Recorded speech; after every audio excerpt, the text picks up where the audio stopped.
Doutor, na semana passada, estelionatários foram pegos aqui aplicando golpes em idosos, né? Pessoas que, talvez com menos informação.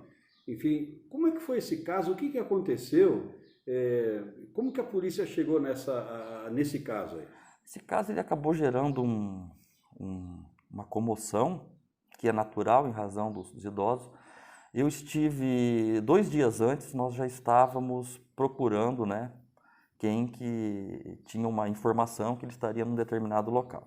Na sexta-feira em específico que deu essa situação, que a PM conduziu o cidadão, eu não estava, eu estava de licença médica em Cascavel para tratamento, né, e o colega de Foz do Iguaçu, plantonista normal, como acontece todos os dias, que estava atendendo, né? Eu não vou entrar no mérito da questão, até por uma questão de ética, né? Mas o fato é que ele foi pego, ele foi autuado em flagrante pelo delito de receptação, que ele tinha cartões furtados. Foi arbitrada uma fiança, a qual ele pagou e foi liberado como a lei determina. No que diz respeito ao estelionato em si, nós temos que fazer algumas ponderações até para a população entender, porque muitas vezes o cidadão ele é conduzido, né? E daí a população, ou o delegado não lavra o flagrante, ou depois o delegado lavra, o juiz emite um alvará de soltura, a população fica indignada. Só que nós devemos respeito ao que está na lei. E eu aqui não estou a dizer que a lei, que nós não queremos respeitar a lei. Simplesmente nós temos que cumprir a lei. O delegado nada mais faz do que quando analisa uma situação, ele cumpre o que está na lei. Até porque se ele não cumprir o que a lei determina, ele comete abuso de autoridade. E hoje nós temos uma lei de abuso de autoridade extremamente severa, que atingiu diretamente as entidades policiais, né? Eu penso que todo mau servidor, mau policial ou qualquer servidor público, né, ele deve ser exemplarmente punido quando faz qualquer coisa de má fé.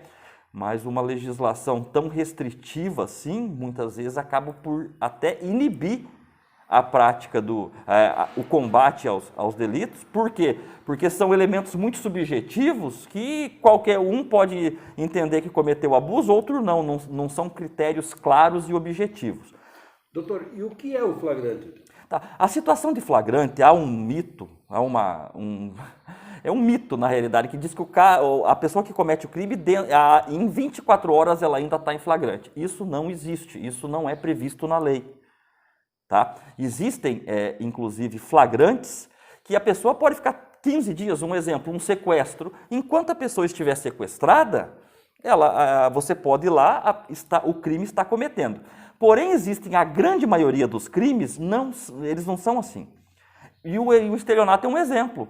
O estelionato é um exemplo. A pessoa cometeu o crime, enganou a pessoa, recebeu o dinheiro, pronto. Se ele não for preso logo em seguida, como determina o código, ou logo após, essas são as expressões do Código de Processo Penal, e isso é daqui a pouco, não são 3, 4, 24 horas, e muito menos 24 horas depois, é logo em seguida. Exemplo, se o crime é cometido à noite, a pessoa sofreu o golpe, não registrou nada, ou registrou, a polícia vai atrás, não encontrou. Encontra o cara de manhã, ele está em flagrante? Não. Mas foi encontrado com o dinheiro e com tudo. É tudo apreendido, instaurado inquérito, é feito o trabalho, sim, e é continuado o procedimento, porém o cidadão não está em flagrante delito. E isso acontece com diversos crimes. O próprio roubo, que é um crime gravíssimo. Eu tiro plantão em Foz do Iguaçu, já tive oportunidades em que um cidadão comete um roubo um dia antes, à noite, e a vítima ali, eu acho que foi fulano. No outro dia, de manhã já, fala, é o fulano que cometeu. Ele é conduzido até a delegacia, o cidadão é instaurado inquérito, ele é interrogado, ele é liberado. Claro, nós seguimos ali, logo em seguida, todas essas oitivas, esse procedimento que a gente faz com maior celeridade, é pedido muitas vezes a prisão preventiva do cidadão e etc. Porém, o flagrante são hipóteses restritas que nós temos e nós somos, e principalmente o delegado de polícia, ele é obrigado a seguir, sob pena de incorrer no crime de abuso de autoridade. Bom, nesse caso ocorrido em Medianeira, então, é o que a legislação determina e que muitas vezes é mal interpretada pela própria população. Sim, a população, em grande parte, né, é leiga no que diz respeito às regras legais. E isso não é demérito nenhum, tá? Não é demérito nenhum.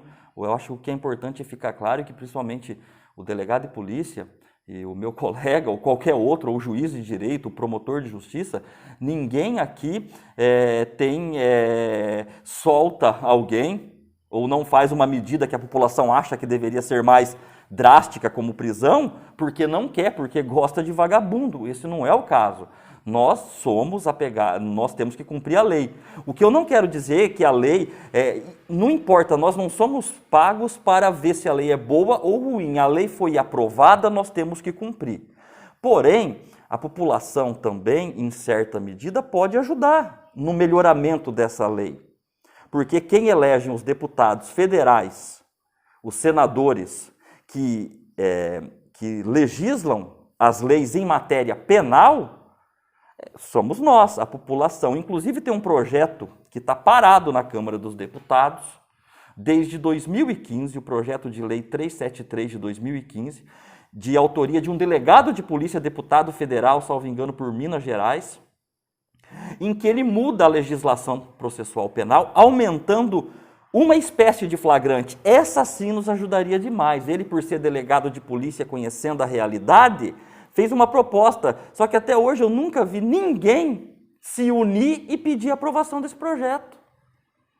Porque a população não conhece, tem muita gente que não sabe nem quem votou na eleição anterior. Então eu acho que nós temos que cobrar os nossos deputados para que propostas como essas avancem, sejam discutidas. Essa proposta, por exemplo, ali dentro de um espaço maior de tempo, você pegando a pessoa ali com o que ela tinha, com o que ela cometeu o crime, com alguns objetos, é chamado o flagrante provado, você mesmo um dia, 2 depois, pode autuá-la em flagrante. Hoje você não pode, a depender do crime. E o estelionato entra nesses delitos. Hoje, por exemplo, se um cidadão ele mata uma pessoa, a polícia entra em diligências ali durante a noite, a madrugada e procura. Não encontra. O policial vai lá e faz o BO, que efetuadas diligências, né, que não foi encontrado. Encerra, ali 3, 4 horas depois. Se dali umas 2 horas o cidadão é preso, ele já não está mais em flagrante, mesmo tendo sido encontrado muitas vezes todo ensanguentado. É claro, se o cidadão for encontrado com um revólver, por exemplo, você vai autuar o cara pelo porte de arma, mas pelo homicídio ele não está em flagrante. Então, nós temos que trabalhar isso daí. Eu acho que a população tem fundamental importância em cobrar essas alterações legislativas.